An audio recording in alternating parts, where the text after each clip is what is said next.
Hello guys, welcome to another video of stock market friends. Fly Wing Simulator Training Centre Limited का एक upcoming IPO आज के दिन open हो रहा है। जानेंगे complete analysis, business model, financial condition, performance, GMP कितना चल रहा है, लिस्टिंग कितना मिलेगा, अप्लाई के लिए या फिर नहीं, इन सभी पॉइंट्स को डिस्कस करेंगे। और ये कोई रिकमेंडेशन वीडियो नहीं है, इसलिए जो भी फाइनल डिसीजन लीजिएगा अपने रिस्क पर लीजिएगा। चलिए फ्रेंड्स, वीडियो को स्टार्ट करते हैं। तो गाइज आईपीओ 5 दिसंबर ओपन हो रही है आज के दिन। 9 दिसंबर क्लोज किया जाएगा। 3 डे आईपीओ है। 10 रुपीज का फेस वैल्यू, 181 टू 191 रुपीज पर शेयर की प्राइस बैंड, 600 शेयर्स के lot size, fresh capital offer for share का कॉम्बिनेशन है। 57 करोड़ का इशू साइज, 29.86 लाख शेयर्स का इशू किया जा रहा है। Gretex share broking market maker और फ्रेश इशू 45.14 करोड़, ऑफर फॉर्चर 9 करोड़ का। और अगर हम बात करें book build IPO, NSE SME platform पर लिस्टिंग होने जा रही है। अलॉटमेंट डेट फाइनलाइज किया गया 10 दिसंबर का। 11 दिसंबर रिफंड्स रिलीज किया जाएगा। शेयर्स डिमैट अकाउंट में क्रेडिट होगा और 12 दिसंबर का लिस्टिंग डेट रखा गया।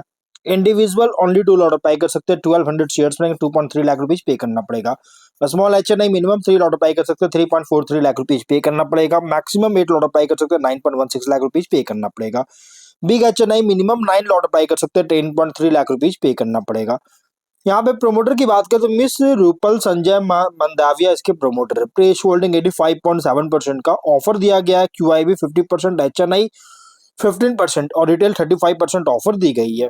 अगर हम इसके सब्सक्रिप्शन की बात करेंगे तो कंपनी का जो सॉरी एक्चुअली आज ओपन से सब्सक्रिप्शन इसका नहीं है, लेकिन जीएमपी अगर देखा जाए तो 0 रुपीज का, विच मीन्स कंपनी या तो फ्लैट डेब्यू करेगा या तो डिस्काउंट लिस्टिंग करेगी।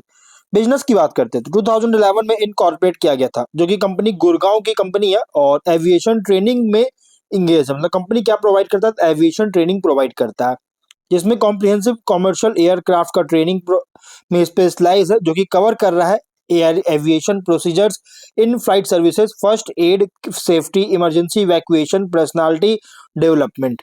और ऑपरेट हो रहा है गुड़गांव से, जो कि कंपनी जो है एस्टीम्ड क्लाइंट्स को सर्व कर रहा है, जिसमें इंक्लूड है ए रेटेड डोमेस्टिक एयरलाइंस जैसे Vistara, Indigo, spice jet, air India. International airlines में अगर बात करें तो हिमालय एयरलाइंस, वाव एयर, इन सभी के लिए कंपनी जो है, मतलब इन सभी कंपनीज में जो सो सर्व कर रहा है कंपनी क्लाइंट्स, जो सो स्ट्रीम क्लाइंट्स, इन सभी क्लाइंट्स को सर्व कर रहा है as a training centre.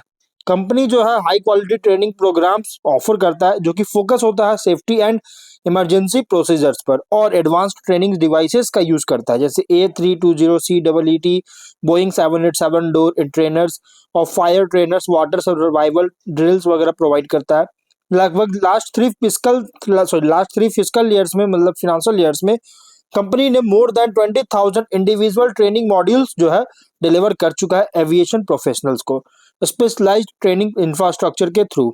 Services में है ट्रेनिंग इंफ्रास्ट्रक्चर सर्विसेज, जो कि B2B मॉडल पर काम करता है। फिर ट्रेनिंग सर्विसेज, जो कि B2C पर काम करता है, जैसे कैबिन क्रू ट्रेनिंग हो गया या ग्राउंड ट्रेनिंग। तो ओवरऑल बिजनेस की बात करें तो कंपनी जो है ना, एसीपी इंफ्रास्ट्रक्चर फैसिलिटीज जो कि एविएशन सेगमेंट के लिए प्रोवाइड करता है। और अगर हम इसके बात करें तो गाइस, ये कंपनी जो है ना, फाइनेंशियल अगर देखिएगा तो 25 में यहाँ पे एसेट्स अगर देखा, फर्स्ट क्वार्टर का 59.4 करोड़ का एसेट्स है, नेटवर्थ 40.4 करोड़ का, रिजर्व्स 32.7 करोड़ का, डेट है 14.8 करोड़ का। अब यहाँ रेवेन्यू प्रॉफिट 25 में 23.6 करोड़ का रेवेन्यू, 11 करोड़ का प्रॉफिट, और जो फर्स्ट क्वार्टर में 4.2 करोड़ का रेवेन्यू, 1.4 करोड़ का प्रॉफिट है। फाइनेंशियल अगर देखिएगा ना तो सरप्राइजिंग ग्रोथ देखने को मिला है यहाँ पे अगर देखा जाए तो। गाइस मैंने 25 और 20 फर्स्ट क्वार्टर जून का मैंने बताया। अब मैं आपको 23 का बताता हूँ। 10.4 करोड़ का रेवेन्यू है, प्रॉफिट है 4 करोड़ का।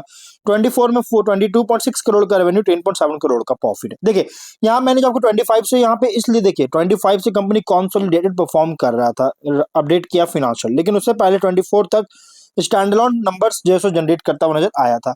अगर हम रेवेन्यू प्रॉफिट की बात करेंगे तो यहाँ पे अगर देखिएगा तो कंपनी इनकंसिस्टेंसी देखने को मिल रहा है, परफॉर्मेंस में इनकंसिस्टेंसी देखने को मिल रहा है। 24 तक स्टैंडअलोन परफॉर्मेंस बहुत ही शानदार था, लेकिन 25 में जो प्रॉफिट रेवेन्यू है कोई खास इंक्रीज नहीं किया, ना तो प्रॉफिट उतना कोई खास इंक्रीज है, इसलिए कह सकते हैं तरह से इनकंसिस्टेंसी देखने को मिल रहा है B2B B2C मॉडल्स पर ऑपरेट होने के बावजूद। और ये जो पोस्ट बहुत छोटी आईपीओ है, मतलब कि post IPO paid up equity capital जो होगा बहुत छोटा होगा, टाइनी होगा, जो कि मेन बोर्ड में माइग्रेशन के लिए लंबा टाइम ले सकती है। अगर हम बात करेंगे रेशियोज का, ROCE RONW 34.7%, ROCE 28.6% का, PAT EBITDA मार्जिन 66.8% का, डेट टू इक्विटी 0.37 टाइम का, PB और P रेशियो 3.7 13.4 टाइम का, मार्केट कैप होगा 194 करोड़ के अराउंड का। देखिए कंपनी जो है ना, अगर हम बात करें तो प्राइस बैंड जो रखा गया है रिसेंट फाइनेंशियल डेटा के अकॉर्डिंग बहुत ही ज्यादा एग्रीडिव प्राइस रखी गई है आईपीओ का। स्वॉट की अगर हम बात करेंगे तो स्ट्रेंथ में आप देख सकते हैं जो कि एविएशन ट्रेनिंग और सिमुलेटर बेस्ड ट्रेनिंग में जो सो ऑपरेट कर रहा है, जो कि यहाँ पे आप देख सकते हैं। और अगर हम बात करें रिसेंट फिनेंशियल जो है ना, स्ट्रॉन्ग प्रॉफिटेबिलिटी ग्रोथ शो किया है, हाई मार्जिन प्रोफाइल है, पे चाहे एबिटडा हो या प्रॉफिट मार्जिन दोनों बहुत ही शानदार हुआ, जो कि अनयूजुअली रॉबस्ट देखने को मिला ट्रेनिंग और स्मॉल स्केल आईपीओ के लिए है। और ROE ROCE भी बहुत ही बेहतरीन है, जो कि इंडिकेट कर रहा है इफिशिएंट डिप्लॉयमेंट का कैपिटल और पोटेंशियली अच्छे रिटर्न्स जो सो इन्वेस्टर्स के लिए जो सो इंडिकेट कर रही है। आईपीओ प्रोसीड से प्लान है कैपेक्स करना चाहता है पायलट ट्रेनिंग इक्विपमेंट और जनरल कॉर्पोरेट पर्पस के लिए, जिसके इसके ऑपरेशंस को स्केल करने में हेल्प करेगा, इंफ्रास्ट्रक्चर इंप्रूव कर सकती है। लेकिन वीकनेस भी है, जैसे कोई भी लिस्टेड पीयर्स नहीं, कंपनी का अगर हम बात करें तो इस सेम एविएशन सिमुलेटर ट्रेनिंग निश में कोई भी लिस्टेड पीयर्स नहीं है। इसका मतलब है कि इस बेंचमार्क में या फिर सेक्टर में अगर कंपेयर करें तो लिमिटेड हो सकता है, जिससे अनसर्टेनिटी या रिस्क जो है सो इन्वेस्टर्स के लिए इंक्रीज हो सकती है। बहुत सारे एसएमई आईपीओ होने के कारण लिक्विडिटी जो है पोस्ट लिस्टिंग लिमिटेड हो सकती है, जिससे शेयर वोलेटिलिटी और डिफिकल्टी हो सकता है, इसके एग्जिटिंग में डिफिकल्टी हो सकता है, जिससे कुछ इन्वेस्टर्स के लिए कंसर्न हो सकता है। बिजनेस डिपेंड करता है एयरलाइंस और एविएशन सेक्टर के डिमांड पर, और जैसे economic cycles airline hiring decision या डाउन टाउन होता है एविएशन में, तो डिमांड को जो है सो अफेक्ट कर सकता है ट्रेनिंग सर्विसेज के लिए। लॉट साइज और मिनिमम इन्वेस्टमेंट बहुत ज्यादा लोग 1200 शेयर्स का, और बहुत बड़ा अमाउंट आपको इसमें पे करना पड़ेगा, जिससे स्मॉल इन्वेस्टर पार्टिसिपेशन को लिमिट कर सकती है। अगर अपॉर्चुनिटीज की बात करेंगे तो ग्रोथ पोटेंशियल है इंडियन एविएशन में, क्यों? एयर ट्रैफिक इंक्रीज हो रहा है, प्लस जो ट्रेंड कैबिन क्रू है, ग्राउंड स्टाफ या फिर सिमुलेशन ट्रेंड पायलट के लिए जो डिमांड है बहुत तेजी से इंक्रीज हो रहा है और सर्च कर रही है, जिसके कारण एक लार्ज एड्रेसेबल मार्केट को कंपनी दे रही है, कंपनी को अपॉर्चुनिटी मिल सकता है। प्लस ट्रेनिंग इंफ्रास्ट्रक्चर के लिए पोटेंशियल है, जिसमें कंपनी कोर्स ऐड करेगा, कर सकता है, ब्रांच वगैरह नए एविएशन के लिए लेके आ सकता है, जिससे ट्रैवल सेक्टर सर्विस लाइंस वगैरह कर सकता है, ब्रांच वगैरह लेकर आ सकते हैं, जिससे कंपनी जो है अगर हम बात करें लीडिंग ऑर्गेनाइज ट्रेनिंग प्रोवाइडर बन सकता है इंडिया में। और हाई मार्जिन बिजनेस मॉडल है, जो कि रिफ्लेक्ट कर रहा है रिसेंट प्रॉफिटेबिलिटी में।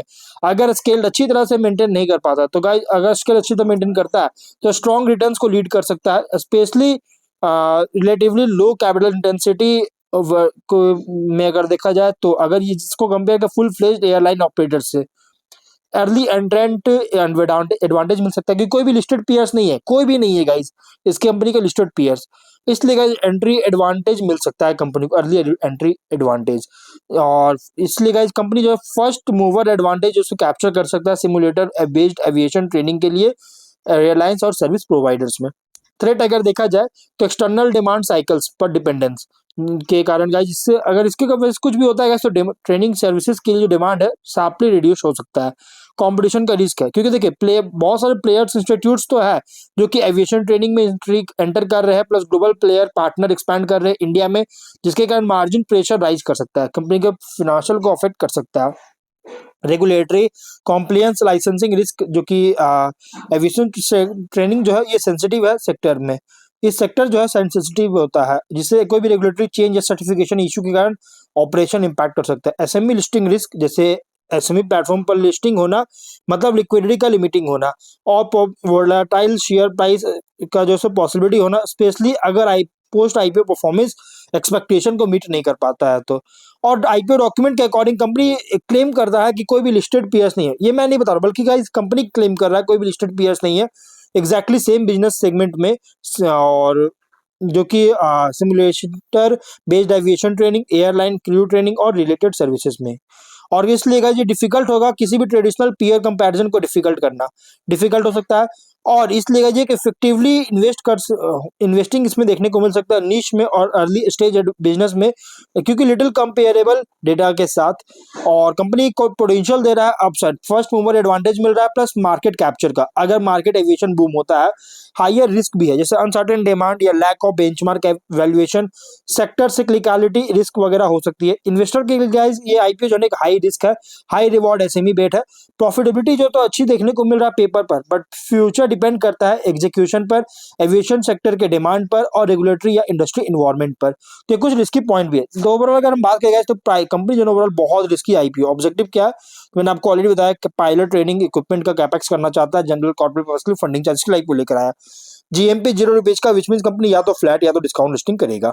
देखिए ओवरऑल कंपनी का अगर हम बात करें तो ये थोड़ा रिस्की आईपीओ है और ये प्राइसी और डाइसी आईपीओ, तो आप इसको इग्नोर कर सकते हैं, बट फाइनल डिसीजन अपने रिस्क पर लीजिएगा। ये कोई रिकमेंडेशन वीडियो नहीं है। तो मिलते हैं नेक्स्ट वीडियो में, टिल देन बाय बाय।